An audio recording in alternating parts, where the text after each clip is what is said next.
Hello,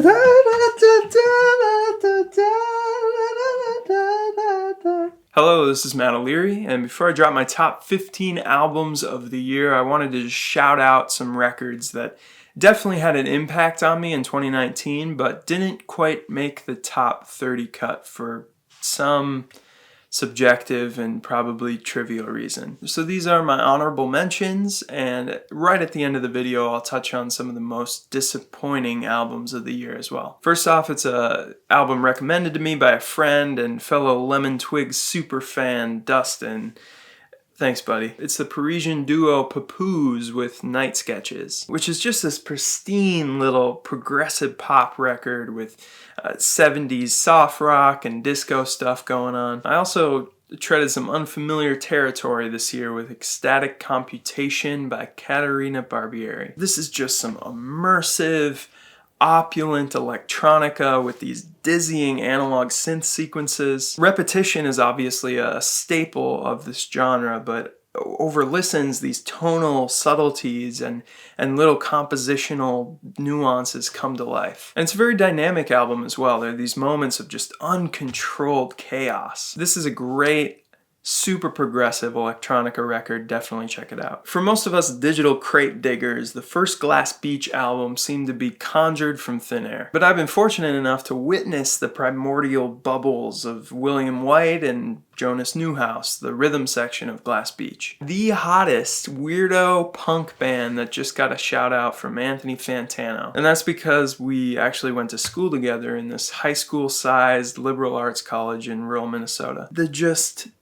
tireless creative drive of these two, the countless projects, the podcasts, the films, the plays, the many songs. These two have really earned this moment in the spotlight, this 15 minutes of fame, but I don't think it's going to be a flash in the pan, especially if they keep their wits about them, if they keep their humility intact. And beyond this gorgeous cover art, this album really captures the chaotic absurdity of our modern world a lot better than most. I'm not a massive fan of the lo-fi, emo-inspired sound. It gets a little bit messy and a little harsh for me at times, but some fantastic ideas here, no doubt. It's got a great sense of album flow with these ambient slow burners placed strategically throughout the album. And these lengthy melodic lines with the grandeur of Disney themes. I just had to mention this album because clearly these guys have invested 100% heart and time, and this is the culmination of their efforts, and they finally struck gold with Glass Beach. Russian Circles also surprised me this year with a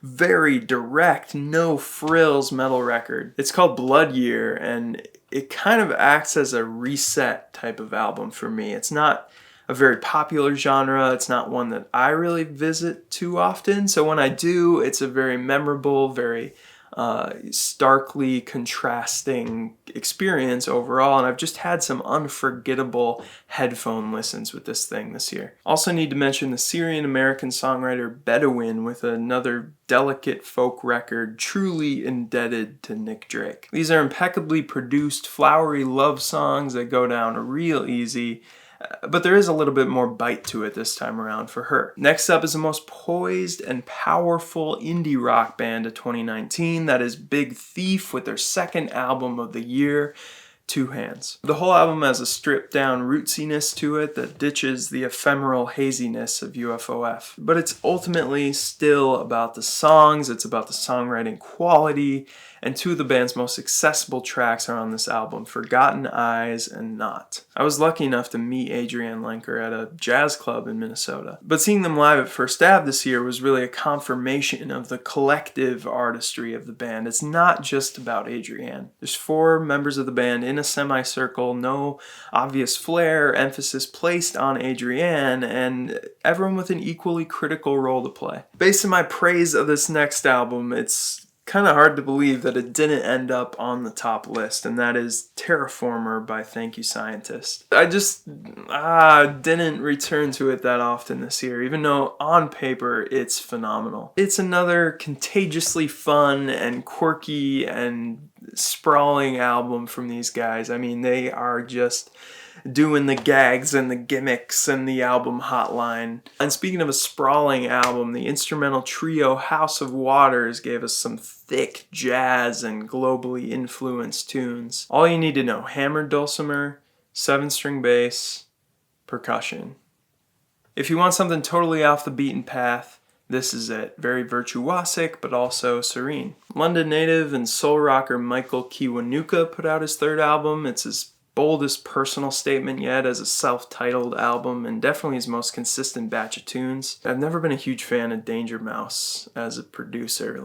It's always felt a little sterile and a little straight-laced. But he nailed it on this one. And you really hear his influence on the exposed reverb vocals, the gospel-y background vocals, and the snappy percussive tones. And then I got 3 EPs to mention. The first one from Guerilla Toss, What Would the Odd Do? Continuing their manic electro-pop dance punk, this is one of the most original rock bands out there. It's so addictive, it's so hyperactive, but also really smart and weird to balance all those things out. The Indianapolis progressive metal and ex-death metal and metalcore outfit, the Contortionist, come out with their tightest sound, their rawest sound in years. My favorite music of theirs on their EP, Our Bones. This isn't really some grand statement from the band. It's just some delicious meat and potatoes, very concisely written, great vocal performances. It's a glass of cold water of an EP with some strong ties to my favorite gent band, Tesseract,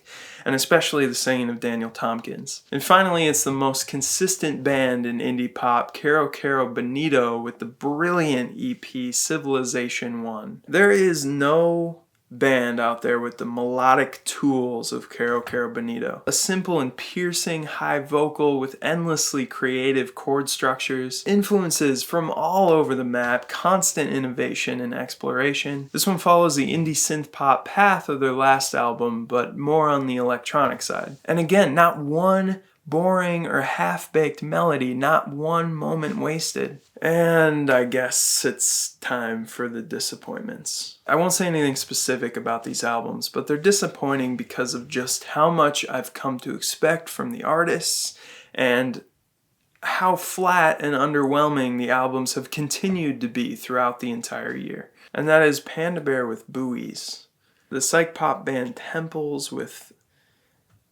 the lifeless hot motion. And I hate to do this, but Chris Cohen, the self-titled third album. Man, I love that guy. Did I forget anything?